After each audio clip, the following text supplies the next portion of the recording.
Hi there, my name is Kronenberg and welcome to my channel. This is a film review of Indigenous, or Prey as it is on Amazon. It's a horror.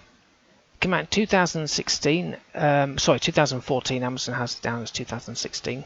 It's a 15, an hour and 26 minutes. Amazon is 3.6 out of 5, IMDb is 4.5 out of 10. I'll read both because they're both different. So Amazon is: 5 American friends travel to Panama for a week of relaxation. They befriend a beautiful woman who, against the brothers' advice, brings them on a day trip into the pristine falls of the nearby jungle. What begins as a fun outing quickly becomes a terrifying when their guide vanishes. The friends soon realize the truth behind the warnings. The legendary blood-sucking Chupa-Cabra is after them. And IMDb is: a group of friends travel to Panama where they convince a local woman to guide them into the jungle. However, when their guide goes missing, they realise that they stumbled in the lair of horrific, bloodthirsty creatures. So the director is Alistair Orr, O-R-R, who directed Triggered. Producers were the 6, but the main 2 is Mark C. Manuel, who produced Chef, C-H-E-F, and Ted O'Neill, who produced Chef. Music was by Giona Ostinelli, who did the music for the series The Witcher. The cast, well, we have Zachary Sotenga, S-O-E-T-E-N-G-A, who was Scott, who's in The Never Daunted, who's on the left. Lindsay McKeown, M-C-K-E-O-N, who was Steph, she was in What Doesn't Kill You, she's the second left. Pearson Fode, F-O-D-E, was Trevor, he was in Out of Hand, and he's in the middle. Jamie Anderson is Charlie, and he was in The Kid, he's the second on the right. Sophia Pernas, P-E-R-N-A-S, who was Elena, she was in Age of the Dragons, she's on the right. Laura Penuala, P-E-N-U-E-L-A, was Carmen, and she was in To Love You, the series. And Mark Steger, S-T-E-G-E-R, who was a Chupa-Cabra, and he was in The Manor. It was actually filmed in Panama, and it's also known as, in Brazil, O Chupa-Cabra, and in UK, Prey, which is what you would find if you look on Amazon. So it's a 3V film. For me, there were 4 ads. There was one, I think about like 5 or 10 minutes in. But it was an interesting fact at the very start. It says that out of 196 countries, all have a common myth about a creature that terrorizes locals and terrorizes the locals and the land and preys on the locals. Apparently half the population, that's 3 billion, swear it's true. Do we have one in this country? We have Loch Ness. I don't think it terrorizes anything, to be brutally honest. But I don't know what we have in England. Probably a giant puma or something.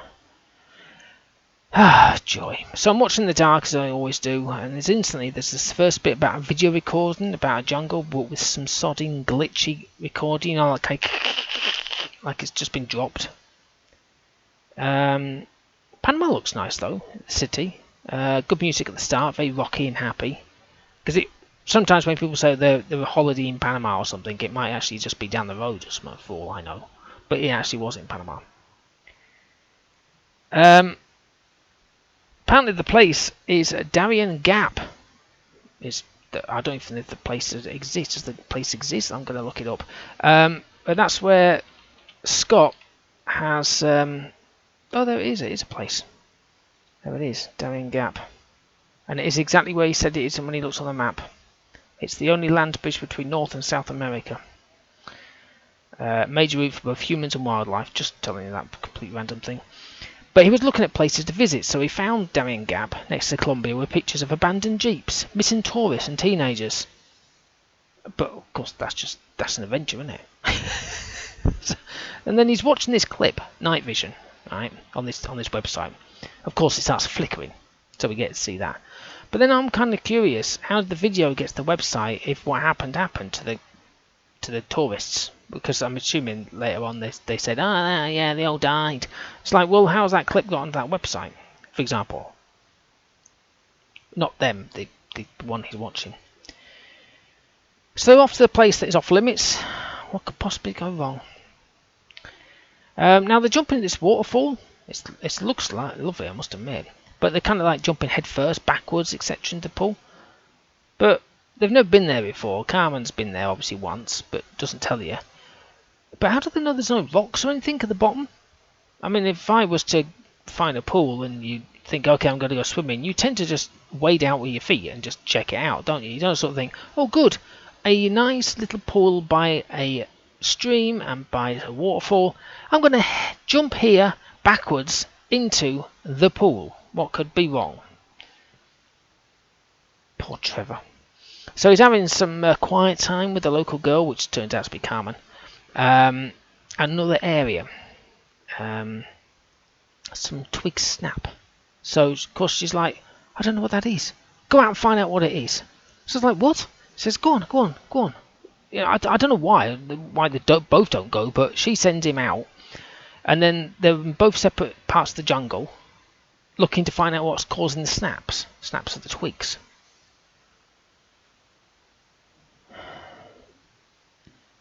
So, out of all of them, I think there's what, is there 5?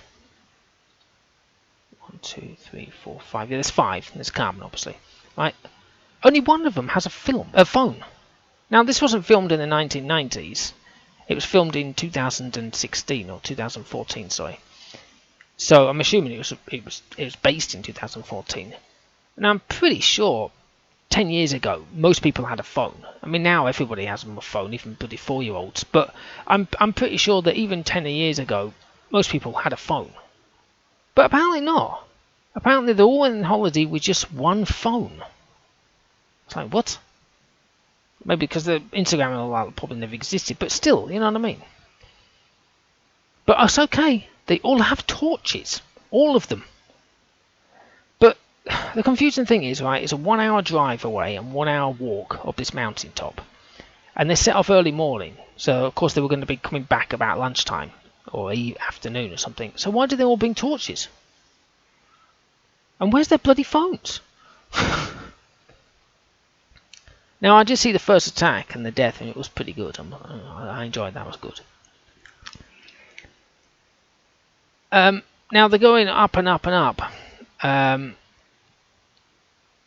then they keep going up to the waterfall. That's where they went. But they're now kind of crapping themselves. Instead of going back down the mountainside to get away, which you would normally do, you think, well, I'll come up this hill to get away. I'm going to go back down. They keep going higher and higher. It's like, that don't make any sense. Just turn around and go down the hill. If you came down the hill to start with, you go back up the hill. But there is one good thing. The jungle's nearly pitch black. There's a bit of green, you know, as it would be, but it's pitch black. As opposed to most films, when you see them in the darkness, it's just like there's some sort of guy with a floodlight. But there's none of that. It's kind of cool. And they're in a cave. And again, yeah, it's dark. Exactly how it should be. Can't see a damn thing. It's like watching The Descent at certain points when you can't see anything. Like, I can't see what I'm watching. If you ever see the film, you know what I mean. It's just pitch black. It's like, pfft, save on the old special effects, I suppose. Oh, and before they went on the trip, Scott, the one with the only phone, didn't bother charging it. Even though they were going to a remote place in the middle of nowhere, but people have been, you know, have gone missing. What? And he's like going, oh yeah, it's been playing up. It's like, well, charge the bloody thing. Now, fair play to Trevor. Watching him, it's like watching an episode of I Shouldn't Be Alive. If you don't know what it is, it's on Amazon. But yeah, it's like, my God, go for it, mate, go for it. So, of course, I'm watching this, an advert popped up. It was, sorry, just jumping sideways. It's an advert for influencers. It's so annoying when you see them.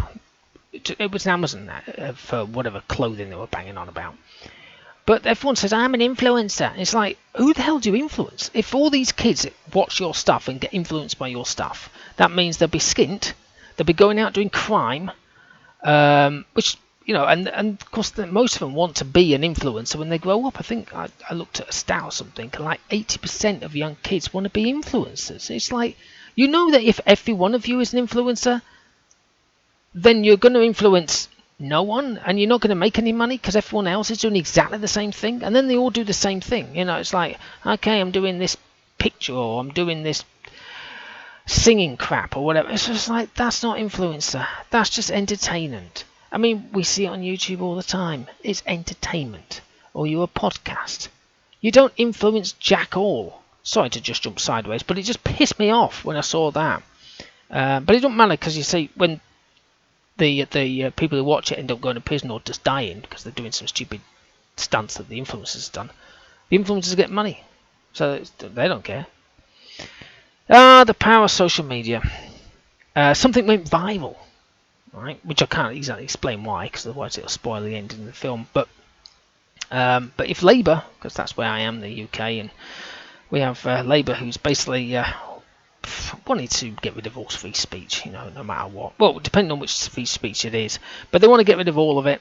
EU want to do it; they want to ban it all. So basically, if that all happened, these guys would be dead. Just be like, okay, we're going to send it to the cloud. Ah, no, we're blocked in every country. Except somewhere like, I don't know, Saudi Arabia or somewhere. Yep, someone fell. I was waiting for it. It's like, come on, it's pitch darkness. There's tree roots everywhere. But in all fairness, it was a bad trip. It wasn't a typical tripping over and they're going, oh, my leg. Oh, it was quite a decent one. Now, it was actually good. It was a good ending, and the acting was good as well. The creature was good. I liked how the creature was. It kind of reminded me of, I suppose, the Descent kind of characters, or them kind of. I don't know. They all tend to merge, but the little bits of them are a bit different.